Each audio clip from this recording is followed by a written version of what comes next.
Contractor violated work contract and claims that the contract isn't enforceable because it's against public policy.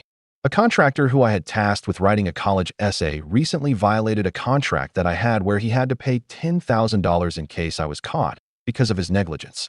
I've been suspended because the idiot just copied and edited a few random essays from the internet rather than give me high-quality original content that was stipulated in his contract. I wish to be spared the moral lectures of how cheating and all are wrong, as I've managed to justify what it's doing to myself and don't want your unleaded opinions. I want legal advice. The contractor is claiming that enforcing the contract violates pub policy, meaning that if it goes to court, it won't hold up. This seems ridiculous on the surface, as it's nothing more than a contract to create written works no different from any other. Do I have a chance of claiming the contractual damages? Relevant comments. Reggie J.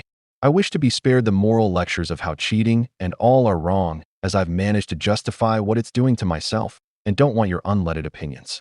Or what? You'll charge us $10K if we give them? Daryl Darkcirk. Play stupid games, win stupid prizes. OOP. What stupid games? Editor's note, it was actually typed like that. Deleted user. He means having somebody else write your essay. It's exactly the same as just taking somebody else's work of the internet and turning it in as your own. OOP.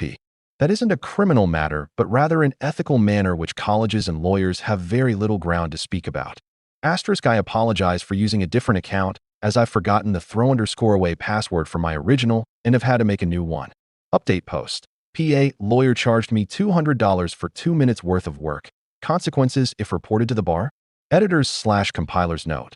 This post was removed by the legal advice mods, and I couldn't find an archive, so I'll have to summarize since it's important to the story. OOP, after being told he has no case on our/legal advice, went to an actual lawyer who advertised 1-hour consultations for $200. The lawyer told OOP he had no case within 2 minutes and billed him the $200. Thinking this is unfair because it said 1-hour consultation and the consultation was less than an hour, OOP wanted to report the lawyer to the Pennsylvania State Bar Association, governing body for lawyers in Pennsylvania, and asked our/legal advice what consequences the lawyer would face. Relevant comments. Ipumpapa. Did the attorney say it was a free consultation? OOP. The $200 was for a 1-hour consultation, not a 2 minutes one. Shbecking. I'm reminded of the old story of a couple who took their car to a mechanic because it wasn't running right. The mechanic opened the hood, switched 2 wires, and the car was fixed. He charged the couple $50. They complained that all he did was switch 2 wires. The mechanic replies that it costs $1 to switch the wires and $49 to know which ones. You paid the lawyer for his experience and expertise, not how long it took him to answer your question. Update post. Law firm sent cease and desist letter to get me to stop criticizing them ever since a law firm scammed me out of $200. I have been on a relentless campaign to criticize them, sharing critical posts I wrote on them on all major social media platforms. I have even put up posters near their office warning people to be wary of their ridiculous billing policies. They seem to have sent me a cease and desist letter yesterday in an attempt to suppress my criticism, asking me to stop my campaign of harassment or risk a lawsuit for libel and harassment.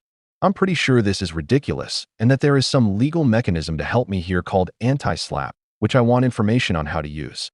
Apparently, it pays my legal bills or something if I can prove their lawsuit is frivolous. Could somebody explain to me how it works?